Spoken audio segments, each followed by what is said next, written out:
Hey, welcome to Guitar Knobs, the guitars, gear, noise, and nonsense podcast, hosted today by these knobs. Tony Dudzik, Pick Guardian.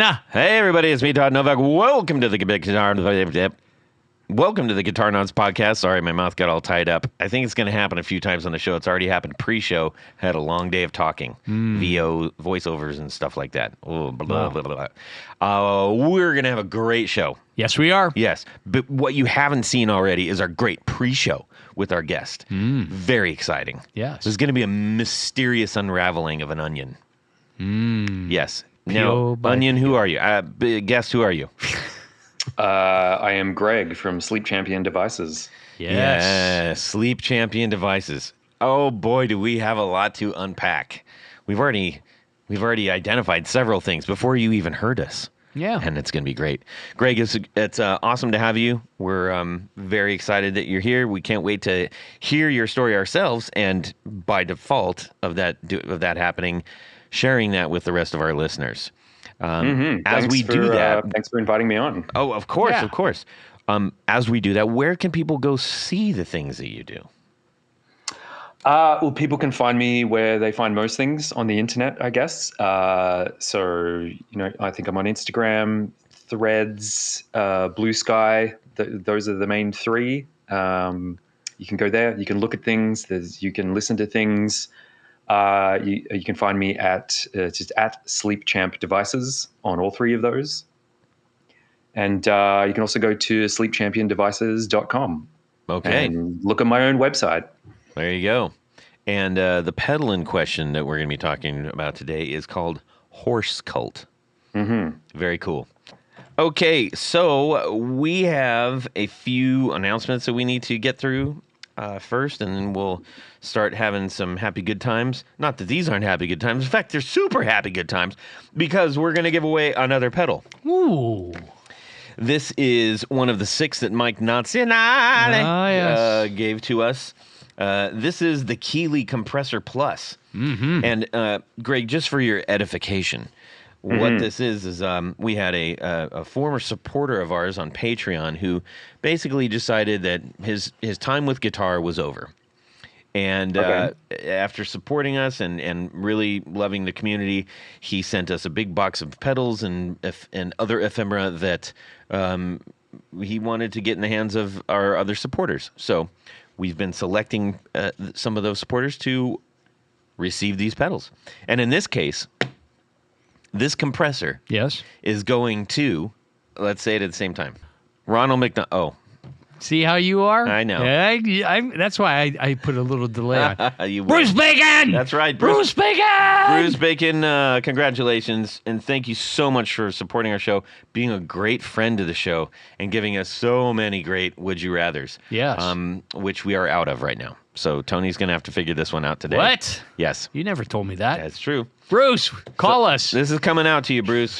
Thank you so much. Let's see. Well, let's get on into what's going in. Do you have any announcements, by the way, Tony? That was rude. That was so rude of me. Oh, Pedals and Pints. Pedals and Pints is coming up. Pedals and October Pints. 8th. So if you are in the mid-Ohio area, or heck, if you just want to fly in from wherever. Yes. We're going to be doing that. Columbus is very easy to get to. It is true. It's the belly button of the country, I think. At least of Ohio. Yes. We're going to be at Combustion Brewery, and we're going to have several tables, not just us, but a bunch of builders. Yep. And it's going to be a great time. I think that's great. Yes. All right. Let's get When is that? October 8th, I believe. Okay. I'm pretty sure. I'll mark it on my calendar. I'm fairly certain. Yes, that sounds about right. It's probably not right because I'm reconsidering that. But yeah, look it up. You'll find it. Yeah, Pedals and Pints. Pedals and Pints. Columbus, It's Ohio. on our Instagram. All right. Let's get into what's going on in our music world this week. I think that was the 4th time I've tried to do that. Yeah. We're going to start off with Tony Baloney, a.k.a. Tanya Bolonsky. When is he coming in? The lovely, the leggy sausage queen of Youngstown. Okay, go ahead. And then we'll check in with Greg. Okay. Well, this week I had a not so good discovery on one of my instruments. Oh, I know what it is. What? It's mold. No, it's not mold. Oh.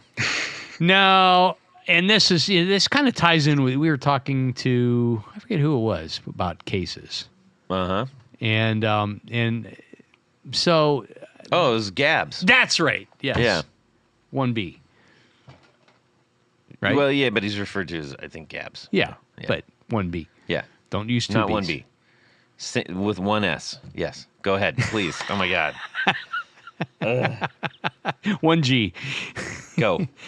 So I years and years ago, I put together a couple of these octave 12-string Mando guitars, I guess you would call them, because the body was shaped like a Fender electric mandolin, but it had it's 12 strings, and so it had basically, if you took a 12-string guitar and capoed it at the 12th fret, that's what you end up with. Okay. So they're a little wonky, and this one had the big hockey stick headstock, like the Fender Electric 12s did. And so, long story even longer. I was just going through some of the things and pulling some things out, and this one happened to be in a soft gig bag. And as I pulled it out, I discovered that there was some edge damage to said instrument. And, it can be fixed. I mean, it's a semi-relic finish anyhow. It's a nitro finish. Yeah. And it's got some checking and stuff in it. How did it get edge damage? I couldn't tell you, but it took a hit somehow. I don't know if it got jammed into something or whatever, but it's kind of where your arm would sit anyhow. But I've just got to get it. I have to have it fixed. Yes, clearly. It's bothering me. Yes. And I don't know that there is a... Maybe it was just trying to get your attention to play it. Well, that's a possibility. I'll have to bring that. Actually, I was going to bring it down for John because it's a good studio instrument for if you have a guitar player that... He has one. An electric octave? Well, no, he's got a little, like a Telemando thing. Yeah, that's Electric a Mando. one, yeah. But that's set up like a Mando. This is set up like a 12-string guitar. That's so right. if you have Yeah. a guitar player that can't play mandolin, Yes. which is kind of like an upside-down guitar, Yes. they can play this. And it sounds very much like a mandolin. Interesting. So, which is why I kind of started making those years ago. Yeah. But so I'm going to get it fixed. The wood is kind of damaged, it's kind of compressed in that area. But I think what bothers me more is just that there's raw wood. Yeah. Where it's a two-tone burst, so it goes from brown to amber. And so I'm going to get it fixed. I'm going to have my buddy Sean take care of that for me. Good. Anyhow. Greg, Tony has a funny idea of how guitars are supposed to be used and played. I see. So he's got... I'm waiting to hear this the now. Octolin, what is it? It's an Octavius. It's an Octavius. 12. 12, right? But he also has a 9-string electric acoustic bass. No, electric acoustic guitar. it's an 8-string. An 8-string electric acoustic guitar. Baritone. I want to see those two played in the same band. You could. Yeah. You could actually do that. With steel drums. Ooh, I do love steel drums. Jeez. That's it. I got to find a steel drum player. You should, yes. Or a steel drum guitar. I'm sure you can make one. Greg, what's going on in your music world this week that doesn't include building your pedals? Or octave electric guitar. Yes. Oh, well, now that you say that, nothing, I guess. That's ruled out. No, you've actually caught me at a good time. Normally, I don't have a whole lot of guitar-related news, but just in the past week, I tried my hand for the first time at rewiring a guitar. Oh. So many years ago, there's probably a couple of years before COVID, some friends of mine gave me this kind of ratty, electric guitar they'd had rattling around in their closets for years. I believe an old roommate of theirs left it there a decade before that. They just decided that I was going to have it now. And so I took it, I stuck it under my bed and forgot about it.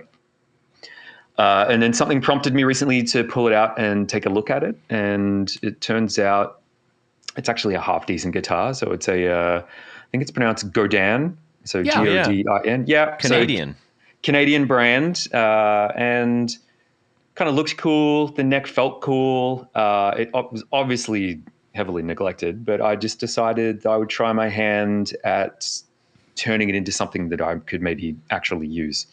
So just in the past week, I put some new pickups in it. So I got some Lola P90s, stuck those in there, rewired the whole thing, and went for, which is like a bit of a theme with me, went for like a really simple control set. So it's just a three-way pickup selector and a volume control.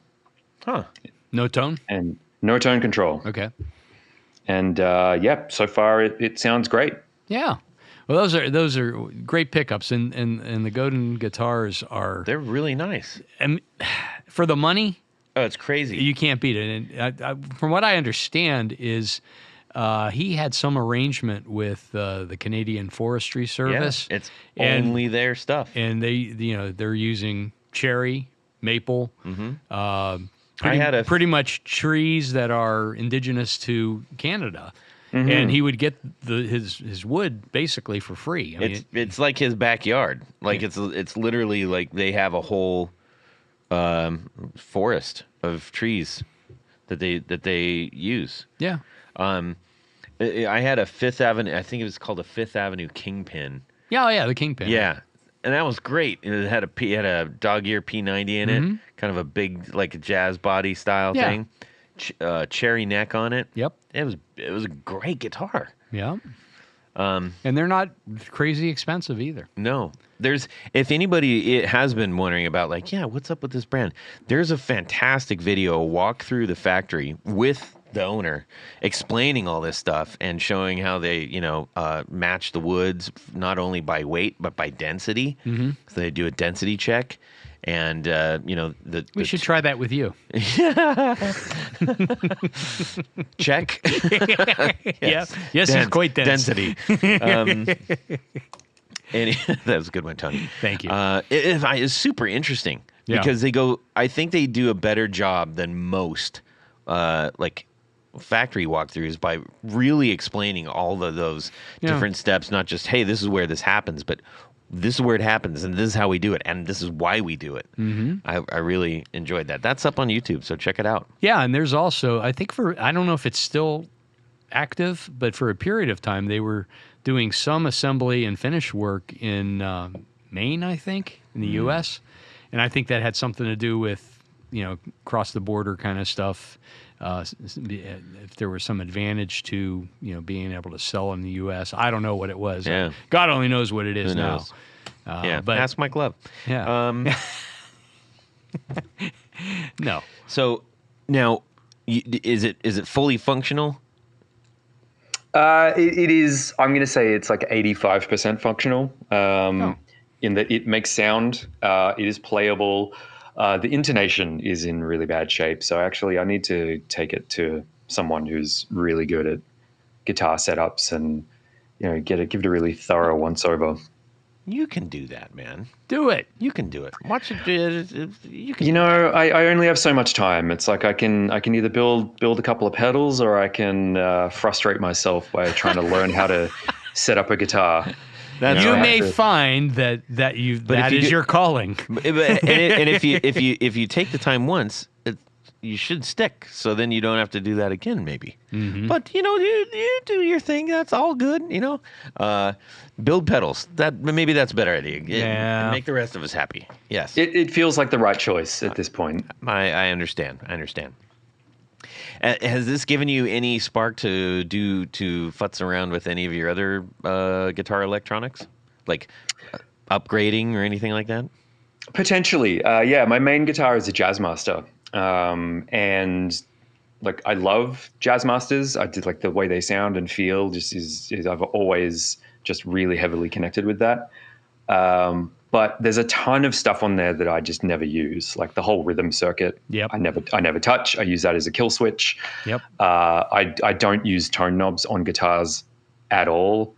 But that's a really nice instrument that I didn't want to dive straight into messing around with that. So yeah, this I was kind of viewing this experiment with this kind of free guitar that I ended up with as a bit of a trial run to see if I made a mess of it. But it went really well. It's actually, modifying guitars is a lot simpler than working with pedal electronics. It turns out. The circuit is just. It's a couple of wires and a couple of solder points, and off you go. So it was actually a really nice change of pace. Now, one thing that might change your mind at some point about not having a tone control is if you really want to get into some fun wiring, and if you want to split a humbucker, for instance. Like normally people, the two wires that normally get tied together on a four conductor. He's silently shaking his head. I can see him. Yes, he's agreeing. No, shaking, not nodding. So you can, if you want to put like a switch in, you can take those two wires and run them to ground, and that basically taps the coil. A humbucker turns it into more of a single coil sound. Now, the one thing that I learned. You get all that, Greg? I did, yes. Okay. So the one thing that if I've learned nothing else about guitars or about PV guitars in particular, they did this little trick that came from one of he was a lap steel guitarist builder, maybe. I forget what his name is now. But, normally on the tone control, you have an open whatever, what are they called? Legs, whatever, the things that you solder to. Okay. Normally there's three on a thing. Legs. So there's always one that's empty on the tone control. Mm-hmm. If you take those same two wires that you would normally run through a switch and put it onto that empty leg, I'm going to call it a leg. When you turn your tone control to full maximum, it shorts those two wires to ground, so it taps your coil, and when you back off to say around 9 instead of 10, you get the full humbucker or the full pickup effect. Well, that's interesting. So that's a fun little thing. That is a fun little thing. Your choice of Jaguar is interesting. It's a Jazzmaster. Oh, Jazzmaster. Why? I thought he said Jaguar. He said Jazzmaster. No, it's definitely a Jazzmaster. Okay. Well, still, I think this applies. It's sort of like. No, they're two different guitars. No. But, go with me here. No. It's like you wanted a kite, but you bought a helicopter. Okay. Explain more. Well, it's like I don't use any. I'm with you, Greg. I don't use any of the controls. See where this is going. I don't use any of the controls, but that's what like the Jazzmaster and the Jaguar are like. That's why a lot of people get it. Well, yeah, they both have that so-called rhythm circuit. I'd be doing the same thing. I'm not knocking you. I'm just, Well, every one of those that I've done, I've bypassed that circuit. Okay. Anyhow. I find, it's such a spaghetti mess of wiring in both of those models that, the Jazzmaster is actually a little bit easier because it goes down to a three-way, a lower switch. Mm-hmm. So you're not going to talk about wiring anymore, are you? What else would you like to know about wiring, Todd? Well, now that you brought I'm curious, that up. what made you go for the Jazzmaster? Was there a particular guitarist or anything that inspired you? Probably lots of guitarists. I don't think there was any one person in particular. Being of Kirk Hammett. What was that? Kirk Hammett. Yes, of course. Yes. The premier Jazzmaster player. Yeah, the famous Jazzmaster user, Kirk Hammett from Metallica. Being of a certain age and, kind of growing up throughout the 90s, when... there was a heyday. Big resurgence of Jazzmasters. Absolutely, yeah. And Sonic Youth, Jay Mascis, those... All of those guys, those were the people that I absorbed growing up, and I just love the sounds that people are able to create with those guitars, and I think because I was that age at that time, I just think they look the coolest. And I think anyone that tells you that the look of a guitar doesn't matter is absolutely lying They're to nuts. you. They're just insane. Yeah. So for me, they just seem like the correct guitar for me. And it took a really long time for me to first get my hands on a Jazzmaster. I could never afford it because by the time I had things like jobs and money and all of that sort of thing. I was a bit older, and then the second I held one, it felt right. And That's cool. That's just kind of where I've been ever since. But I mean, it is kind of interesting. This is where I think the Godin guitar is actually a really nice kind of counterpoint to it, is because I'm not super tall and my hands are quite small. You sound tall. You can hear some height in my voice. Don't you think? Did you picture him as really tall? Tall and thin. Tall and thin. Yeah. Okay. I'll go with that. Let's just go with that. I'm going to end my story right now. Okay. But no, the Jazzmaster, for my frame and my hands, like, it is a little bit oversized. And so while I love the way it feels and plays, it's not 100% the most comfortable guitar, whereas the Godin guitar, it's much, much smaller. Yeah, the body is much more compact. It actually feels appropriately sized for me. So that's kind of a nice little difference there. Well, that's cool. And it's fun to dig into the wiring. If you can't There really we go again mess with the things wiring. up. Oh my God. Oh, for God's sakes, Todd. Yeah. Well, Anyhow. you need a Jazzmaster to play all the Midnight Oil hits too. So. Exactly. Exactly. Okay. What about you, Todd? What's going on in your musical Well, world this week? I got this. Besides trying to poison me with double salt licorice. Oh no, they're good, man. No, they're terrible. Yeah, no, they're good. Anyways, guess what came in the mail? Well, I'll tell you. 'Cause Tell me. You couldn't possibly guess. I ordered this in May or June, I think. Wow. This is the GP5 multiprocessor from Valiton. Okay? Okay. Now, Tony, this is essentially an HX stomp. No. For this conversation, yes. Many of you have probably seen the captain from Andertons and Pete do their reveal of this pedal, and both of them were absolutely blown away, gobsmacked even. Yes, this has 100 effects in it. No, It does. get out of here. Including drives, modulations, delays, reverbs, and more. Let me see up that to thing. 9 effects blocks in a single chain. This thing is it's the size of a.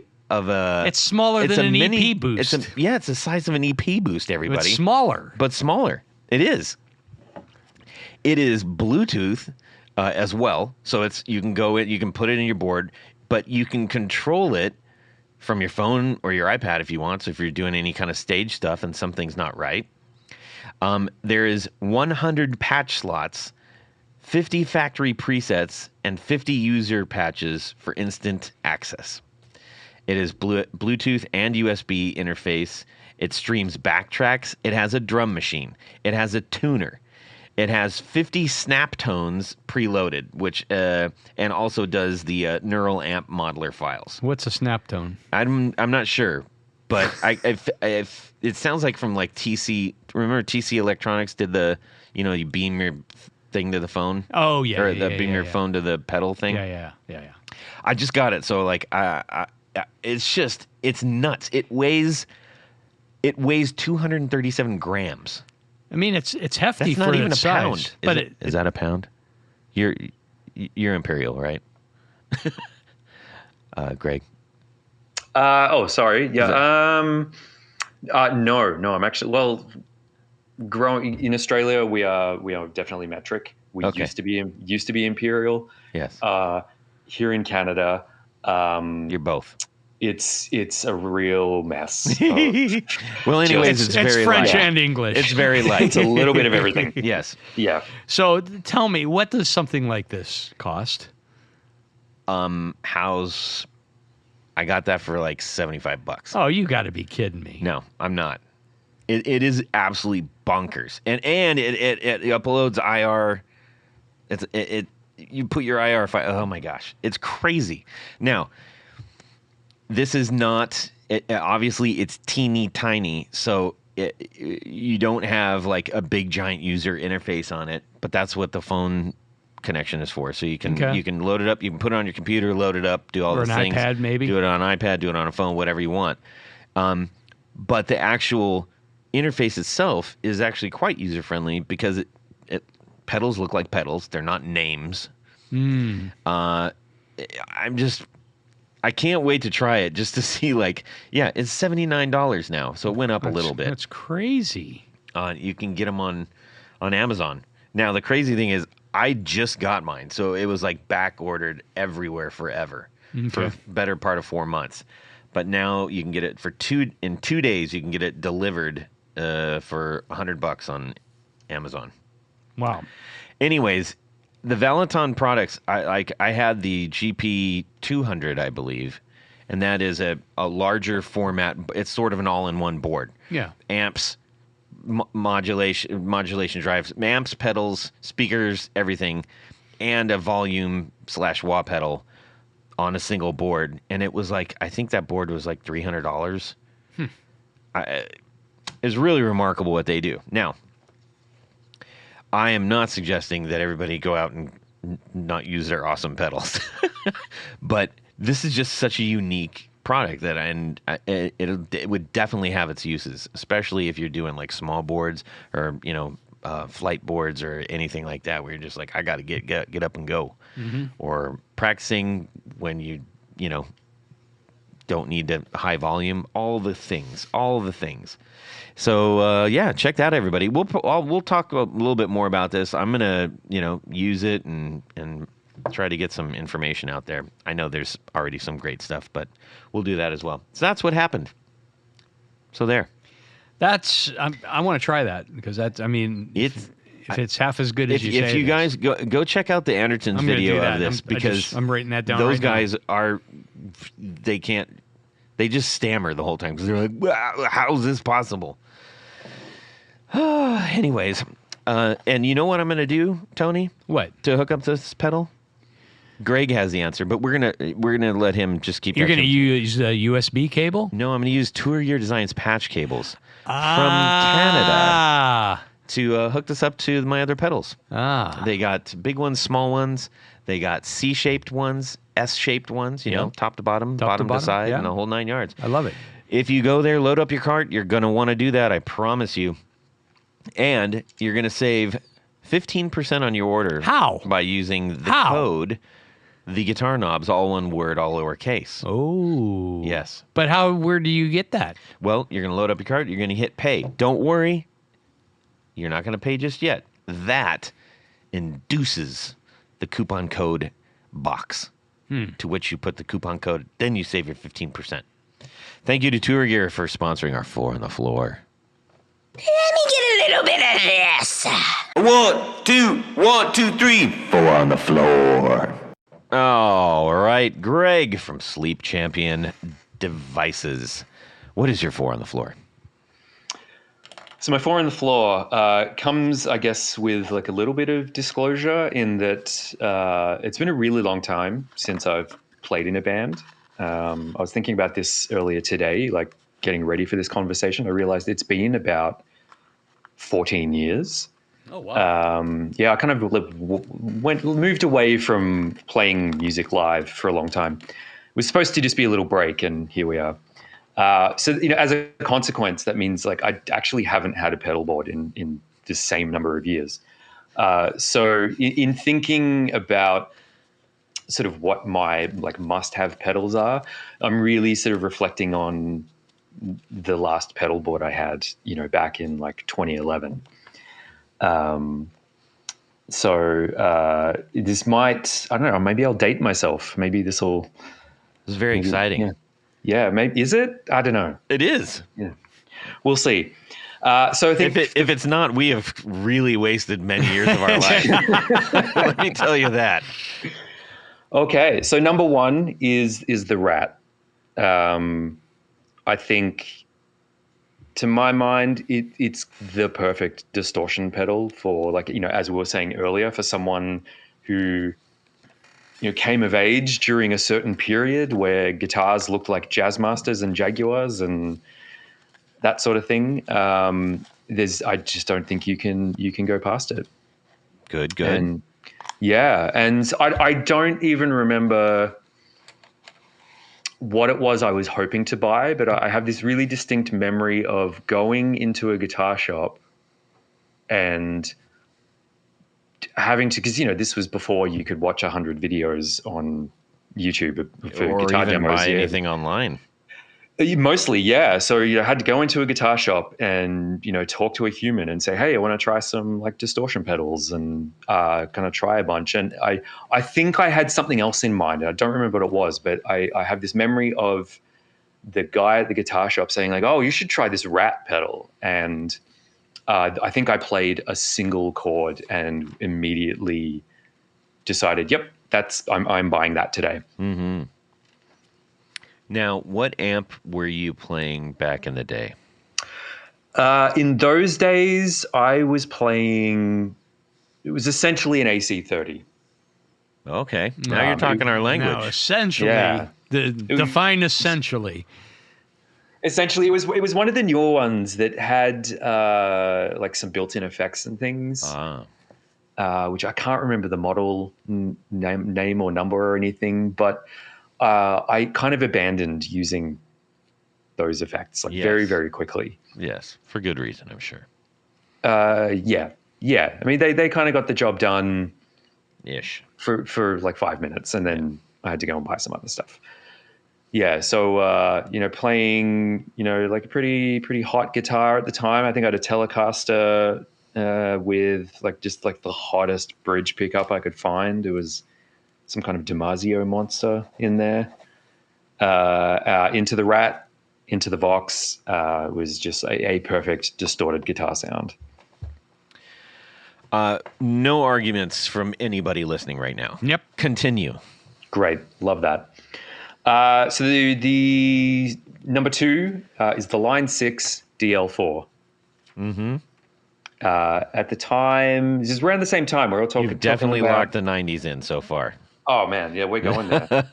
I don't know. I was thinking about this today, and it probably seems like such a quaint idea now, but like when that thing was released, it was crazy. It was mind blowing. It was a monster.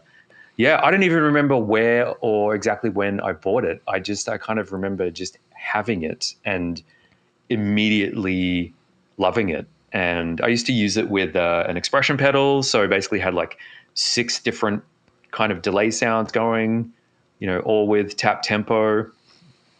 It was incredible. You still have it? No. So one of the things is when I moved to Canada about 12 years ago now, I sold almost all of my worldly possessions. Oh, wow. And so like all of my guitars, all of my pedals and stuff, they went. Wow. That's interesting. Yeah. That's kind of hardcore, man. Yeah. It was a big move, and I don't know. It was kind of freeing at the same time. I think I was like a lot of people who I've Sure been makes playing. it easier to run from the police, Yeah, about it. that it does. Okay, how about number 3? Yeah, number 3. I love reverb. It's probably one of my favorite effects ever. I probably use it way too much, and so number 3 is going to be the Boss RV5. Okay. Yeah. I'm pretty sure it was the RV5 that I used to have. I was looking at them online today, and I can't quite remember. That one looked about right, but yeah, the RV5 on the plate setting was always my go-to. I like a plate. I'm a fan of a plate. Love a plate reverb. Yeah. Yeah. I don't know, and Boss stuff I think is just the best. It's indestructible. It's cheap. It sounds good. Yeah. Yeah. No muss, no fuss. I like the Boss stuff. I can't love it. I've never brought myself to run across a Boss pedal that I'm like, I love this. I have to keep it. I love the form factor. I mean, actually, I don't love the form. I love the pedal part. That's the really only thing I like about a Boss pedal is the big giant stompy bit. Yeah. Because the whole bottom is like almost completely unusable for a pedal board. The knobs, I don't know. Anyway, I'm not trying to bash on Boss. They obviously do loads of stuff. For me and mine, I don't have so much. Mm-hmm. Yeah, I mean, I think there's something in the look of them. It's maybe a little bit clinical. It doesn't inspire one to like you play it. Maybe I'm not sure, but Yeah. I have an addendum to my statement, if you will, and I think this is going to be redeeming because there's a pedal sitting in front of us that is infinitely more interesting to me.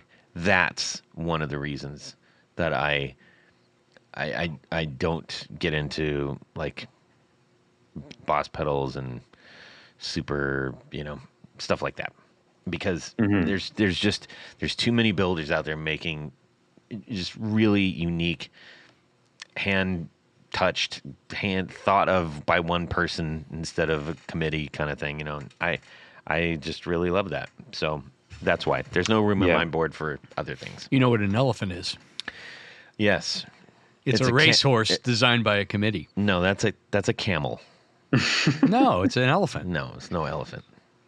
There's an elephant in the room. Yeah, no. You're trying to get out of it. I see what you're doing. Continue. Well, number 4. So number 4, a little bit of a left turn in that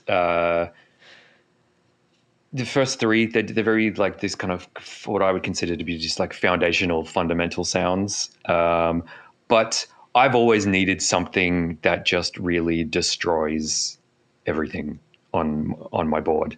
And for me, for the longest time, that pedal was the Mid-Fi Electronics glitch computer. Oh.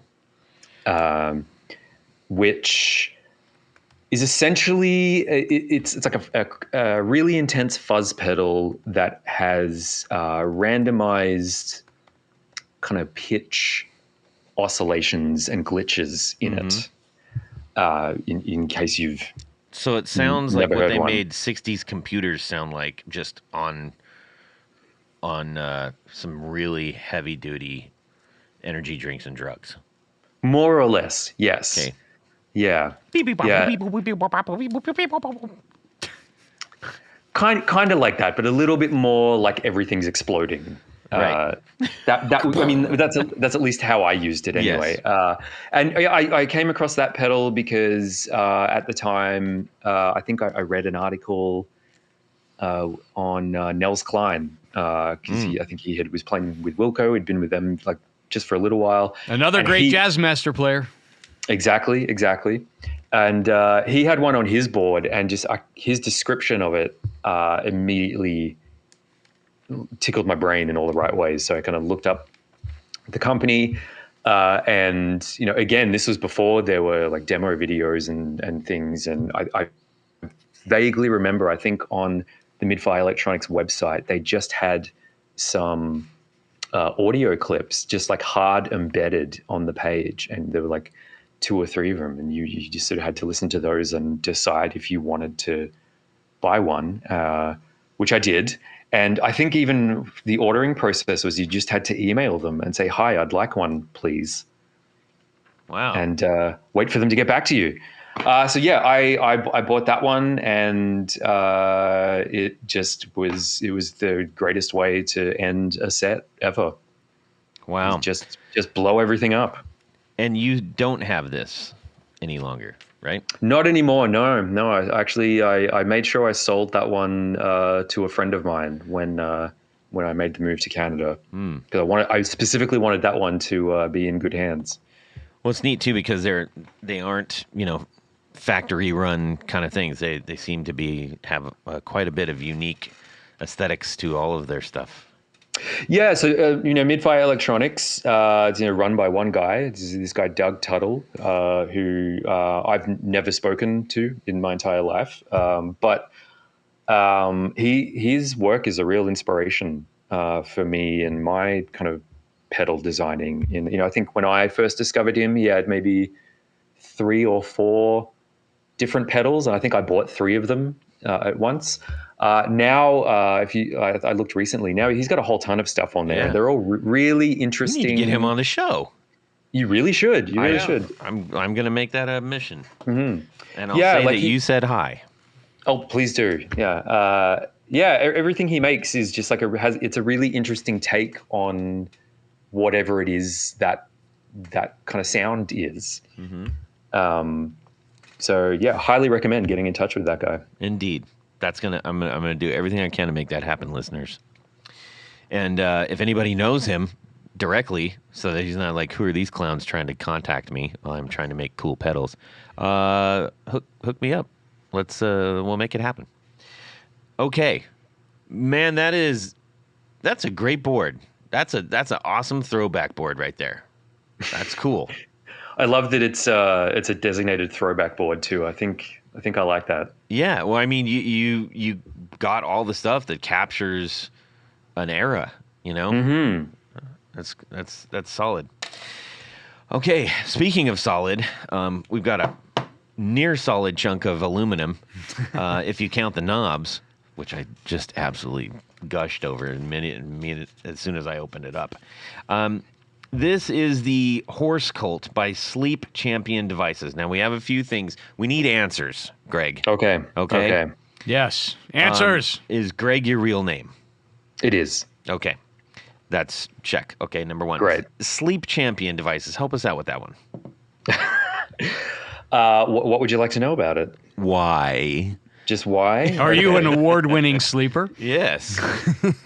No, it's a little bit of a sarcastic name, honestly. For almost my entire life, I've really struggled with insomnia, and my interest in exploring guitar pedal design kind of grew out of just being awake really late at night at one point. And, my usual thing is if I can't sleep, I get up, I make a cup of like herbal tea or something and, just kind of watch TV for a while. And I ended up watching a really long YouTube video that was Josh from JHS just assembling one of the Stu Mac pedal kits in real time. Oh, it's a great thing to watch at 3 a.m. when you can't sleep. yeah.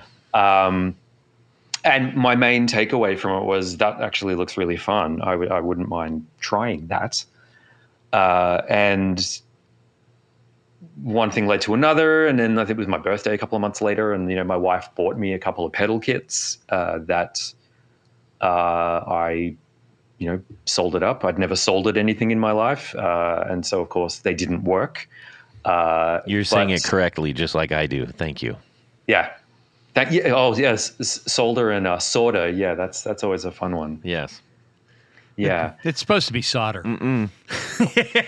Solder. I'm sticking with it. If Greg says it's okay, I say it's okay. Well, I think it's okay. all right. Then you're moving to Canada. Okay. Anyways, that's another story. Continue, please. Yeah, and so I very quick, even though those two pedal kits didn't work, I kind of failed in building them. I really quickly realized I really enjoyed the process of it. It is so fun, isn't it? It is. It's such a great way to spend time. I think there's something. It's very zen. I was about to say that. Yeah, it's like something about just keeping the mind focused and the hands kind of busy, and you just kind of go through this methodical process. It's great. Yeah. I suspect you've mentioned a few things already where I'm like, I'm seeing alignment in certain things just from myself. I don't know about you, but like when I'm working during the day, I have to have I listen to a lot of EDM without vocals. I can't listen to anything with vocals if I'm working.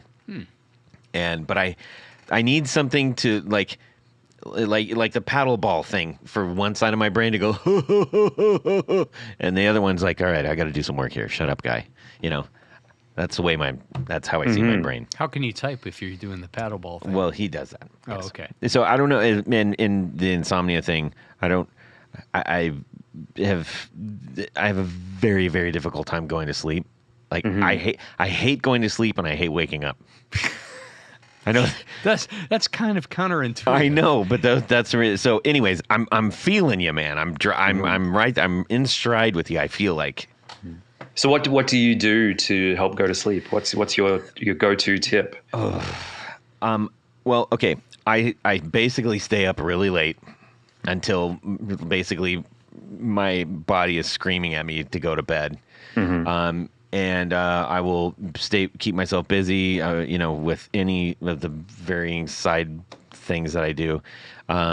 Also, watch a lot of Tony. What are you doing? I'm just listening. Okay. I will also. Tony's trying to get me to say something, but I'm not going to say it. And I like, just trying to. I'll listen to audiobooks or whatever. But at a certain point, you have to give up and you just have to say, again, I got to go try. And believe it or not, there are two things that if I'm struggling to get to sleep, I will try to think of. Number one is my daughter's birth. Like I will play that whole thing through my head, like moment by moment by moment by moment, my first daughter, or whatever recent show I just played. And literally moment by moment, and inevitably, I only get not too far into it, and then I'm out. Those are the saving graces that I found for myself. So what I'm hearing, I guess, tonight when I'm struggling to sleep, I should try and picture the birth of your daughter. Is that? I'm glad you. That a boy. Or Todd's last gig. I was secretly hoping you were going to say that. I do have the movie, but I don't recommend watching it. Yes. Yeah, I mean, at this point, it's like a lifetime of struggling to go to sleep and stay asleep. I'll try anything once. So if you want to send that over, I'll try it. Yeah. Well, what I ended up telling like my girls who struggled to get to sleep, whenever they did, everybody struggles to go to sleep every once in a while. I just tell them to start out what happened. You woke up, you brush your teeth, what did you put on, and literally just step by step. You can't get past an hour into your day. It puts you to sleep. It's a weird thing. At least that's what I've found out. So try that maybe. Yeah.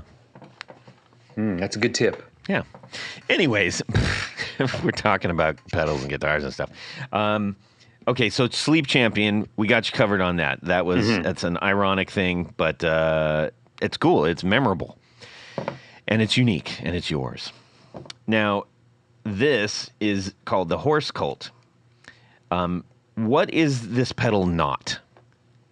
I think I see where you're going with this. Yes.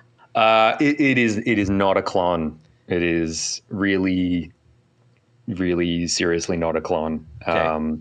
And, I'm very early in my journey with this pedal company.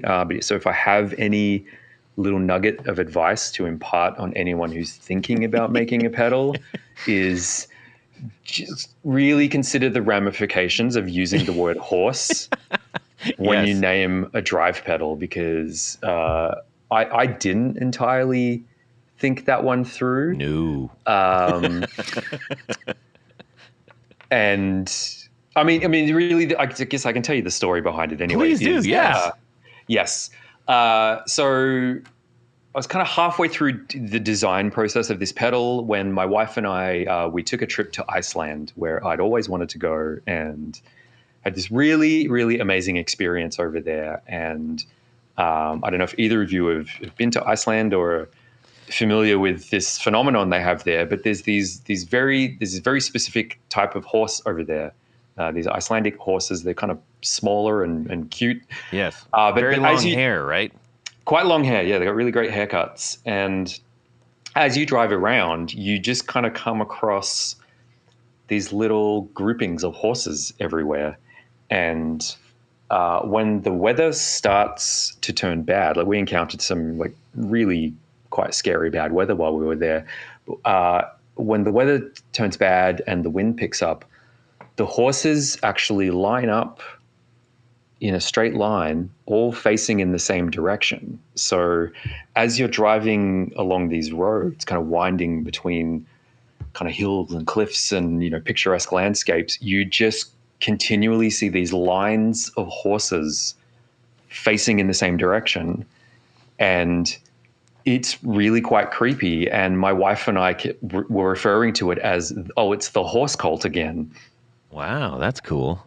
And in my mind, I do this all the time when I hear something like that. I'm like, oh, that'd be a great name for a band. Right. Yeah. If I was going to start a band, I'd call it, horse cult. Yes. And it wasn't until, we got back home and I was continuing to kind of chip away at the circuit for this pedal that I just realized, like, oh, I need a name for this thing. And that's a great name for something. I should just call this horse cult. And it immediately felt right, and I moved forward with it. And in my mind, in that moment, I think I was aware. I was like, oh, that's like a nice little nod to, like, there's the Clon's got a horsey thing, and there's like Neil Young and Crazy Horse, and like, it's referencing some things that I think are kind of fun. But then the second I started sharing the pedal with people, like to get some demos and stuff. The first question, probably, I have to imagine. Like, seriously, it was immediately like, the first person that got a demo unit, they sent me a message like, oh, hey, man, is this a Clon? Because it doesn't really sound like one. Right. And I was like, that's what happened with me, too. I was like, this doesn't really sound like, I mean, it could be a version of it, I suppose, but. Yeah. No, it's not at all. And so that's why it was one of the things that made me realize I had to put an FAQ up on my website, like immediately. It was like, it's not a Clon. I think there are people that make Clon variants really well. It's not something I'm especially interested in digging into. I'm not a huge Clon fan, but just horses. Just horses. Just love those horses. Yes. So what is it? Well, I call it a saturation device, which I guess that can mean a lot of things different things to a lot of people. But it's essentially a very, very low gain overdrive circuit. Okay. And it kind of grew out of experiments with, funnily enough, the harmonic percolator. Which it is not. Horse cult is not a harmonic percolator. Or a Clon. Or a Clon. It's not a lot of things. So when I connecting this to kind of the origins of Sleep Champion, when I finally was soldering well enough to build pedal kits that actually worked, I decided I was going to make 2 harmonic percolators. One for myself. I was going to send one to one of my good friends back in Australia. It'd be kind of like, almost like a friendship bracelet, but pedals. And so I built them up and they sounded great. And the ones that I built, they had a toggle switch for different clipping modes. And I used these really insane germanium diodes for one of the options. And they sounded incredible. But they just completely killed the volume, like to such an extreme degree. And I immediately thought, well, surely it's not that hard to make this louder. Like people make pedals. I wonder how you go about doing that. And that was my first step into like breadboarding a circuit and trying to see if I could customize something to my tastes. And, while I was working on it, I realized that what I was really drawn to about that circuit was the lower gain sounds that were coming out of it. Mm-hmm. And I spent quite a while, just trying to build a version of the harmonic percolator that was only the low gain settings. And I just couldn't get it to work the way I wanted it to until I eventually just started considering other options and kind of landed on. It was a schematic in one of Brian Wampler's old books from like 20 years ago that I think he removed from the internet because he decided they were full of mistakes or something. But there was just a really simple circuit using JFETs. It was just called AC30 emulator. And I put that up on my breadboard, and it was immediately moving in the right direction. And so I just started tweaking that and adding a bunch of stuff to it. And that was what eventually turned into what is now Horse Cult. Interesting. Okay. Yeah. So I'm a little confused. You made like the lowest gain overdrive, you could, sounds like, to a degree. But, a few minutes ago, you're like, I love to destroy the signal. I did say that. That's true. And we understand that you are probably capable of liking two kinds of things.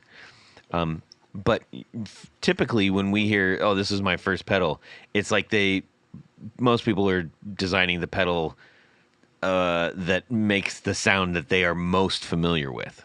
Mm-hmm. Help me out with that one. Yeah, I mean, I think it's partly connected to. So I have one of those like Spark amps that I use when I'm just like breadboarding stuff. It's really small. It just sits on my little table with me, and like it gets the job done. But they don't sound amazing or anything. Yeah. And so I think on some subconscious level, I was just trying to make that amp sound more like the Vox that I had all those years ago. Because it's funny that is the sound that I am most familiar with is the sound of like a bass tone that has those tonal characteristics and that kind of touch response to it. Like that's a very comfortable space for me, and I think that's what I was kind of missing a little bit. Were you kind of leaning into like really kind of like blown out clean? I know that's kind of hard, but without making it sound like there's a distortion pedal on. Yeah. Yes, exactly that. I mean, I think like I gave one of them to early on in the process. I gave one to a friend, and he referred to it as like, oh yeah, I love that like clean, not clean sound. Yeah, and it's that kind of thing where I'd call it hairy, a hairy clean sound. Hairy, I like that. That's good. There's a certain amount of clunkiness within that as well. That when I think of that, like especially if I'm going to like some 90s stuff, like I can imagine like a clean, you're still in clean, but you've not fully committed to going full overdrive. It's just making it sound like, what do you want me to do here? So it's the sound of indecision. Somewhat, yes. But yes, I think so. Well, I will go on the record saying I really liked this pedal. Thank you. And I am I'm not a big fuzz guy. I grew out of distortion pedals and things in the 80s, and I like something that gives like a little bit of hair, a little bit of edge to things. And I think as you described it, now it makes perfect sense that you're trying to improve or get the sound of an AC30 out of a pedal. And using the JFETs, I mean, those, I think really, that's the answer. Because it's very, in my opinion, very tube-like in terms of the compression. Mm-hmm. And it's very controllable. I use the lower settings and lower saturation settings. But the other bit that I liked about it is you have the two switches here for bass and treble. Mm-hmm. And depending on what guitar I was using, if I was using something with humbuckers, I found, being able to take out the bass and Yes. popping in the treble. That's the first thing I did, because I went into it with the Hagstrom Yeah. Viking, and I was like, whoa, hey, And time out. and vice versa with a single coil pickup, which many of my guitars are single coils. I think it needs that little bit of a bass boost. Mm-hmm. So I kind of flip those backwards, and maybe dial out some of the brittle high end. But yeah, I think it's a great feeding into an amp. I use a Vox AC15 primarily. Although I do have a trainer that I use when I'm testing pedals, because it has a super clean. It's a great pedal platform because it doesn't color the sound as much. And but yeah, this worked phenomenally well with my AC15. Yeah. It's really, really well built too. I was very impressed. I think I echoed that in the unboxing video that we did. Thank you. I especially was drawn to and made no apologies for liking aesthetic choices in inside the pedal. Even I opened it up, I was like, it's just emerald green and blue, and I was like, this is pretty lovely in here. Thank you. That's not often said when you open up a pedal, but I was like, no, this is intentional. This is great. I love it. Yep. Yeah, I mean, I really like very simple, minimal looking things, like to the point where when I finally landed on the final look for Horse Cult, and kind of proudly showed it to my wife, like she kind of burst out laughing and said, this, of course you would make this. I thought you were going to say, you spent all that time designing this? Yeah. But I mean, I do, when things are that simple and that minimal, I think it's the small choices that you make that are really important. Absolutely. And so I put a lot of thought into pretty much everything that went into it. And I mean, with the way the circuit board looks and like the color of some of the components, it's not always up to, my preferences. Kind of depends what parts I can buy. But having those, if I've got those blue capacitors around, then I will always use those first, because, they look nice in there. Yeah, they do. You also have 3 trim pots in there. What does that do for you? So this is one of the things with working with JFETs. There's kind of 2 paths you can go down, because for anyone listening, like JFET transistors, they have a really wide tolerance on them. So you can either buy just a metric ton of them and measure them all, and then use the ones that fall within the specs that you've decided you want to use. Mm-hmm. Or you can use whatever you get your hands on, and then you add in trim pots to effectively just bias each of the gain stages. Oh, yeah. Yeah. So that's the road I went down, because I just find testing transistors really boring. Yeah. Maybe that's what you should do at night. That's a really good idea. That might put you right out in 5 minutes of testing. Yeah, and you could do that for other people who also find it inherently boring. Yeah, and make money while you're trying to fall asleep. Yeah, it's a whole new business, man. To just run, charge for. I have a habit of doing this, channel. just giving away business ideas. Yeah. Well, I tell you what. When I go to bed tonight, I'll lay in bed and I will just imagine myself testing transistors. Perfect. And I'll report back. Yes. I love it. We're gonna make you fall asleep somehow. Yes. Just not during the podcast. Yes. Well, that might be too late for some people. So I went with trim pots. So each pedal that I make, it's actually I bias them by ear. So I've got the master unit at home. So kind of the kind of final prototype is kind of the one that I compare everything else to, and I just dial them in until they all sound exactly the same. Fantastic, man. It's a great pedal. We want to make sure that everybody gets some of the more of the inside story as well. Now, you on your website, and it says about. You list off that you specifically that you are on. You're located in territorially indigenous protected land, right? Mm-hmm. I probably didn't say that right, but would you mind kind of sharing that whole story? Yeah, I mean, as you know, we were talking about this before. You know, we were doing in the pre-show part. Like, you know, I'm not an indigenous person. I'm a real straight up classic middle-aged white guy Yes, from Australia. from Australia. So you have you have like a non-structured ball cap and a mustache. Non-structured ball cap. You know the soft top. You know it's you know like a dad hat kind of thing. No, I'm not a hat guy. Because that's like I don't what is it with that's every single Australian person that I see on YouTube. It's a bunch of guys. They all have that is the look. That's the Australian uniform. Yeah. Wow. Yeah. It's bizarre. I never noticed that. Yeah. Oh, now you will. Oh, I guess Okay. I will. Anyways, go ahead. Yeah, I'll keep an eye out for that one.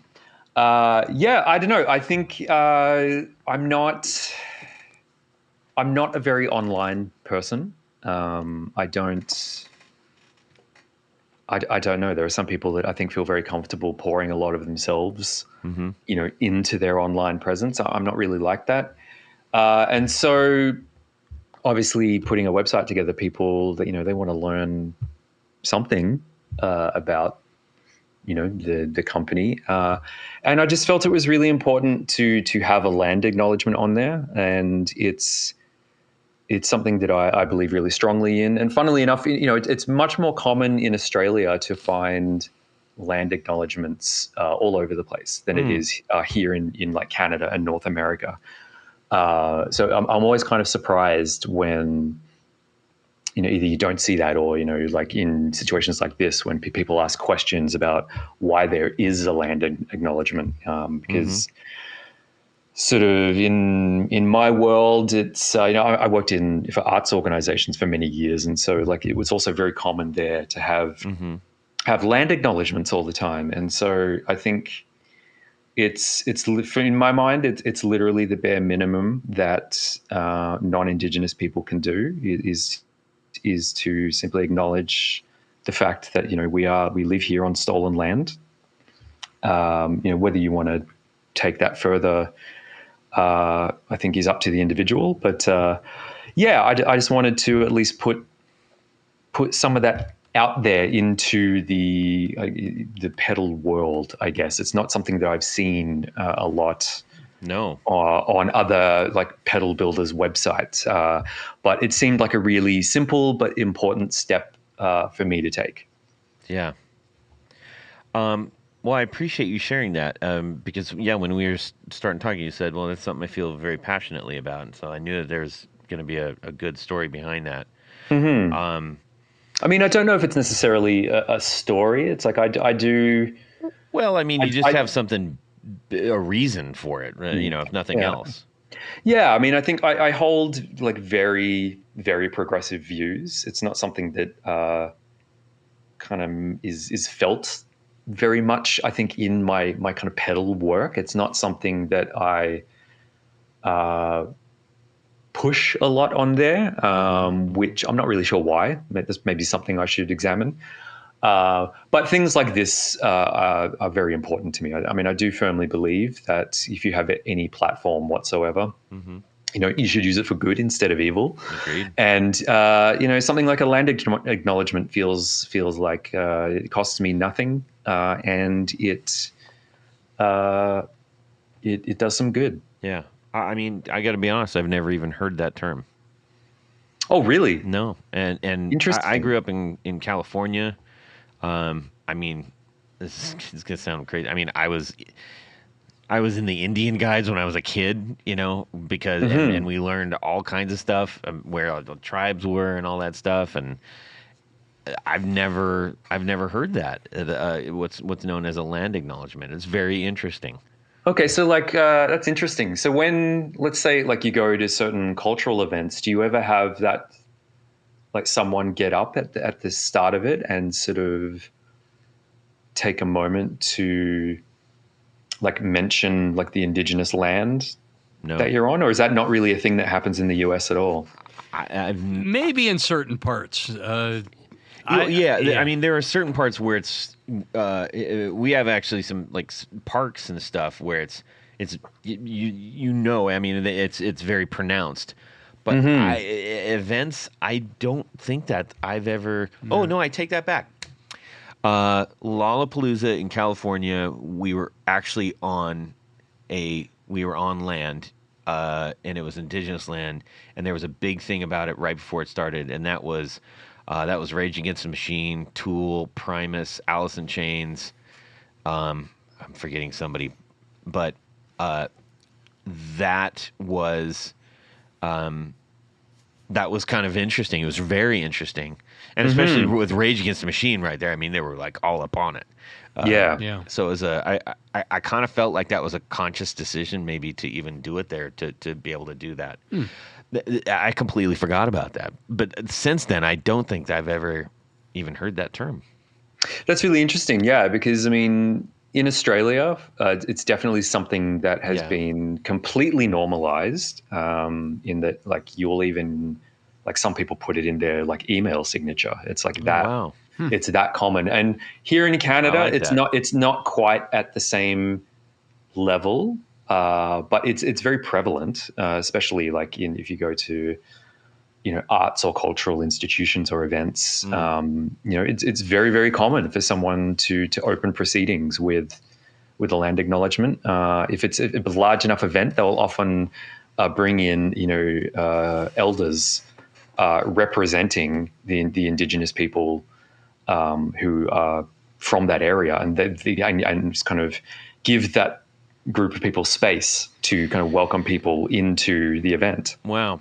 So, just in summation, you brought your ideals that you came into in Australia, and found yourself in a place where that was still a thing. So you were able to carry that forward. Yeah, I mean, I don't know that it's something that I consciously carried forward. I mean, I don't. Well, I just meant, if nothing else, you were able to naturally carry that forward. It wasn't something that you had to be like, oh, I got to try to force this into this. No, it's very much something that it just exists here in Canada. And I mean, I spent a lot of years working in arts administration, and this sort of thing, it has been, I think, much more common in kind of artistic circles. Yeah. For want of a better term for it. So it's when I encountered it here in Canada, it felt very natural. And I mean, it's, when it comes to land acknowledgements, it's like, I'm by no means an expert on any of these things. There are criticisms of land acknowledgements as well. And, depending on the actions that, institutions may or may not take, as well as acknowledging the land. Sometimes the acknowledgement itself can ring a bit false, but at least for my part, just as like some guy making some pedals, it seems like a really easy and important thing to actually commit to doing. Yeah, especially in a space where it's not common at all. Yeah. Well, I appreciate that, and I appreciate you sharing that story with us, and that certainly gave. Obviously, we gave some thought about that because we've had a nice conversation about that. We are going to move on around. We're going to round third right now. Yes. And we're going to do a little something right now called. What's it called? Would you rather? All right. Would you rather? Yes, sir. Do it. Today's Would You Rather, I'm calling the battle of the so-called jazz guitars. Okay. I like this. So-called. Already. So-called. You're on vacation, you see. Uh-huh. And you get the call. This is the kind of call that you always want, except you're on vacation. You're called to play rhythm guitar on a new Nels Cline, Bill Frisell jazz album. Oh, my goodness. Okay. Obviously, they've heard your stuff. I mean, your rhythm chops are top notch. Sure. And, they don't need another lead player. No. You got two of the best. Well, you don't have time to fly home and grab your favorite guitar or guitars. But, the producer says, hey, no problem. There's always extra guitars laying around here at the studio. Uh-huh. So you get there. Uh-huh.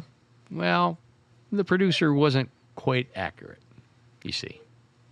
Because you get there, there's two guitars. Okay. First one is a Jazzmaster. Mm-hmm.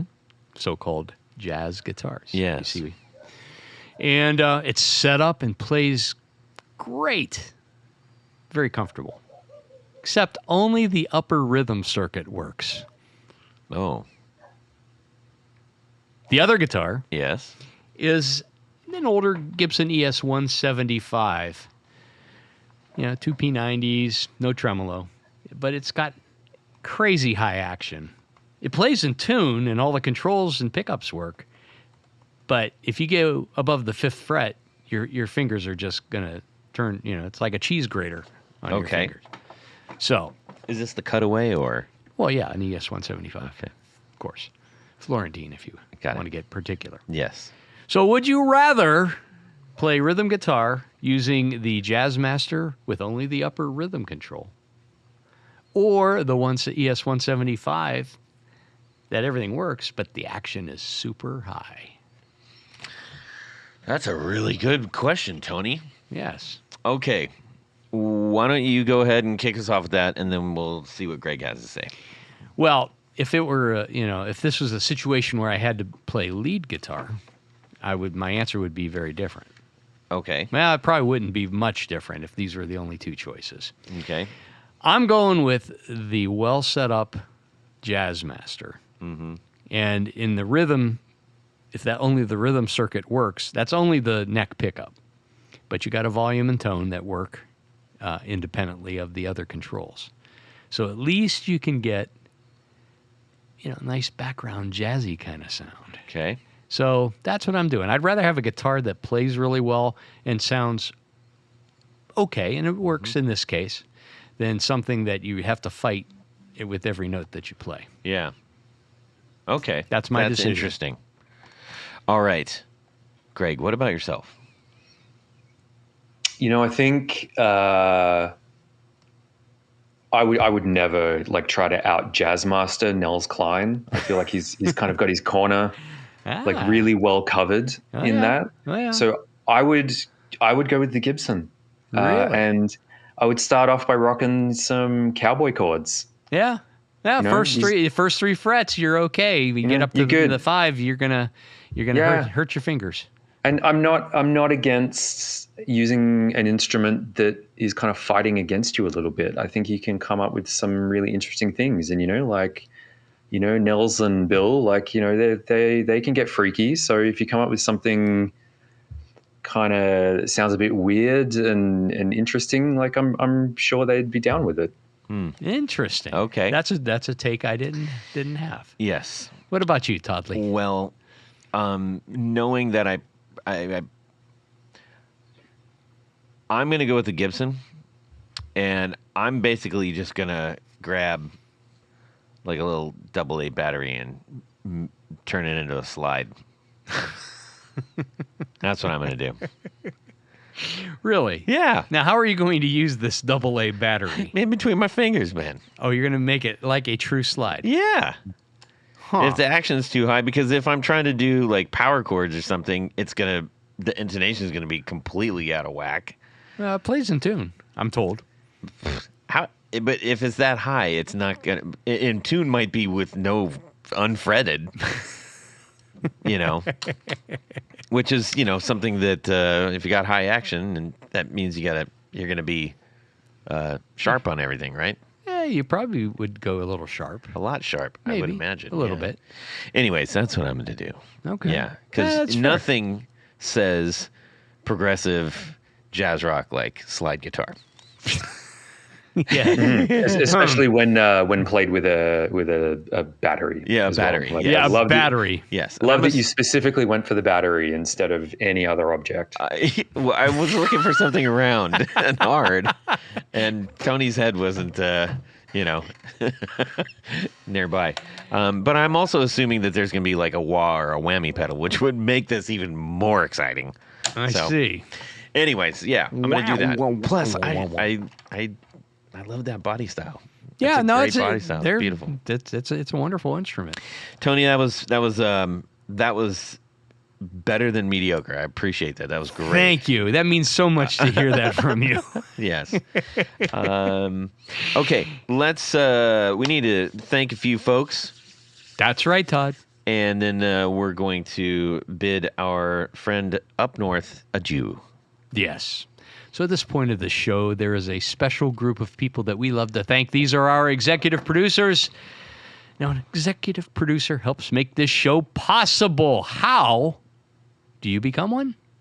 Quite easy. Head over to patreon.com/the Guitar Knobs. Check out a couple different levels in which you can participate, become a sponsor, a friend, a hero of the podcast, If you will.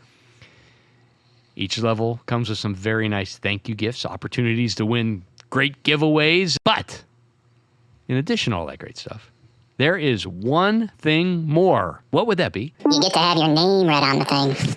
You get to have your name read on the thing, and that's what I'm going to do right now. So special thanks to these executive producers. Anthony Lathrop, Brett Hogarth, Cameron Pampas, Darren Gregory, Don Kloss, Elad Mizrahi, James Bell, James White, John Esterly from Rare Buzzer Effects, John Sebastian, John Halverson, Justin Jones, Ken Sayers, Michael Senchuk, Mike Davenport, Owen Eads, Plutone, Ralph Gottschalk from Wonderful Audio Technology. What? Richard Kendall, Rick Calhoun, Rusty Sneeden, Stefan Lamb, Tom Barazin, Trevor Ellenberg, Trevor Gunberg, Vader and Pedals, and Caribou Gone. Oh, Welcome yes. aboard, Caribou Gone. Thank you so much for joining. Yes, we appreciate that. But Todd, there's more. Yes. Because we have a special group of executive producers. We call them our grand poobahs. Mm-hmm. These are the creme de la creme, the A number ones, the top of the heap. And they wear a fez upon their head whilst listening to said podcast. Indeed. So special thanks to these grand poobahs. Anthony Gemalero, Billy Spitfire Unlimited, Bob Crouch, Brian Robison, Cody Foster, David Kaminga, David Tyndall, Enrico Fernando, Fox Hill Studio, Gregory Randall, Hex Matosa, John Williams, Martin Cliff, Matt Hart, Michael Van Zant, Michio Murakishi, Moon Guitars, Pedro Vasquez, Sam Jett, Steve Keys, James Pennington, Zach Oswald from Brandon Wound Pickups. Yes. Jonathan Labate of M2 Labs, Ty Barnes, and James Castellano. Thank you. Indeed. Well, thank you so much.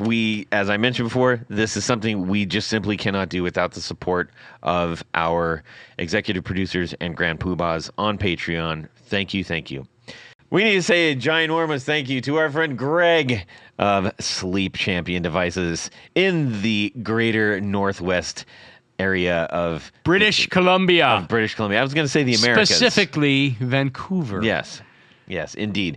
It has been so fun talking with you. We've had a great time. We love your pedal and love that there's great thinking and story behind it, man. Yeah. Mm-hmm. Yeah, thanks for having me. It's been really great.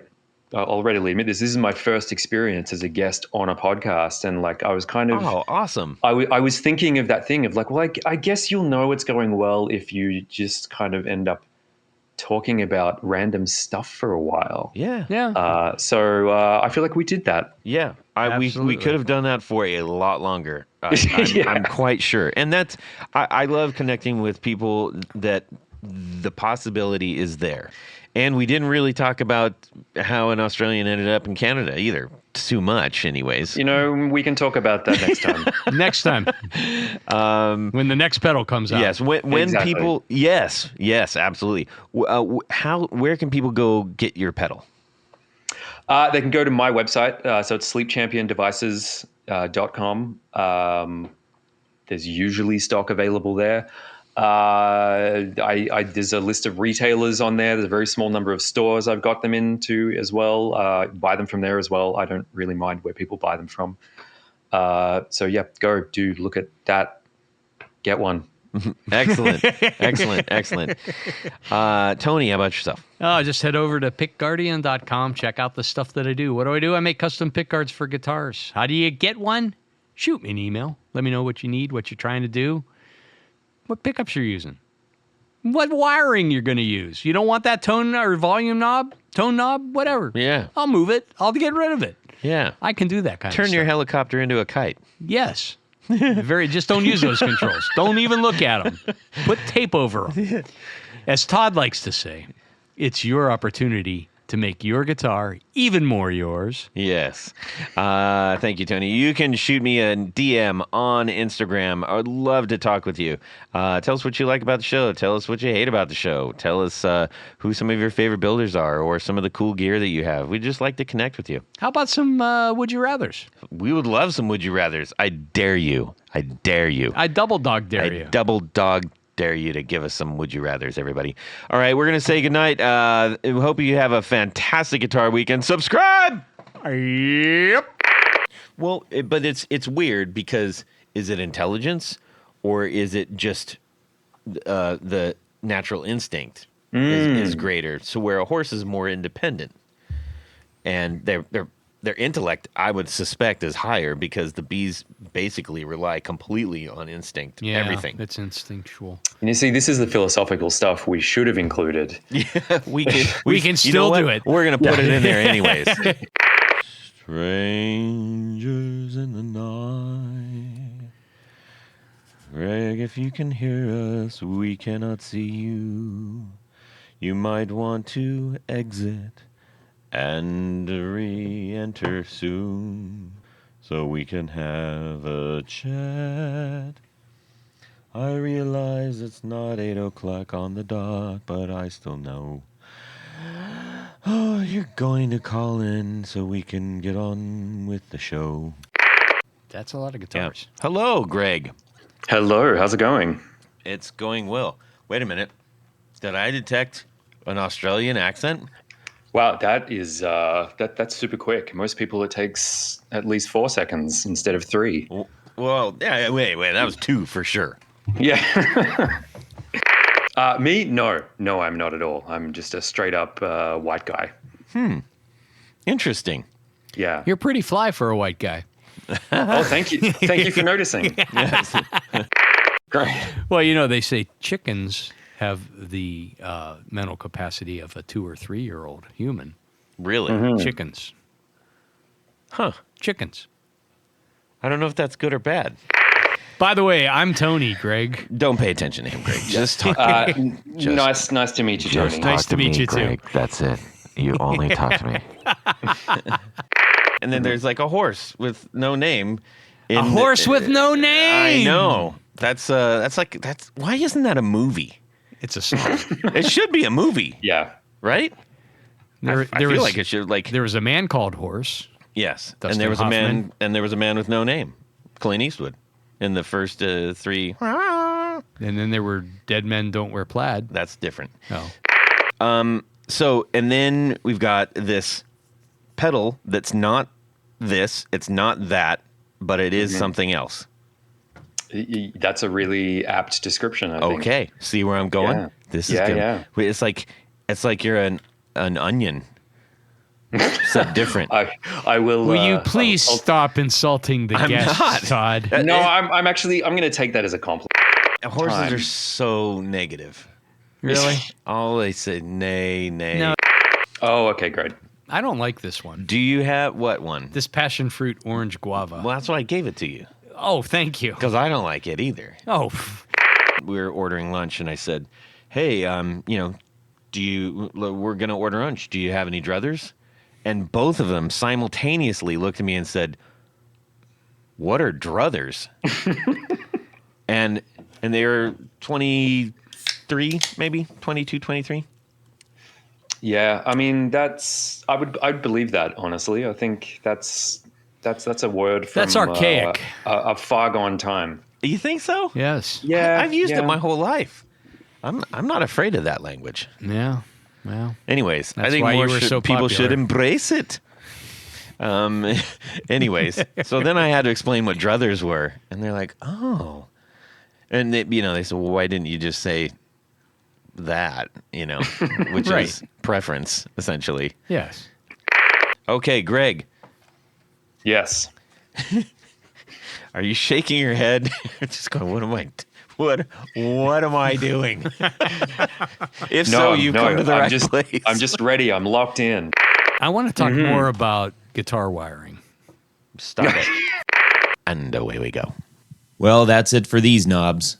Please visit our Patreon page at patreon.com/theguitarknobs. Visit our website at theguitarknobs.com for all of our past episodes, 4 on the Floor blog, and other good stuff. You can connect with us on social too at our Facebook page and share your gear and stories on our Facebook group. Also, be sure to check out our Instagram at Guitar Knobs. Catch you next time.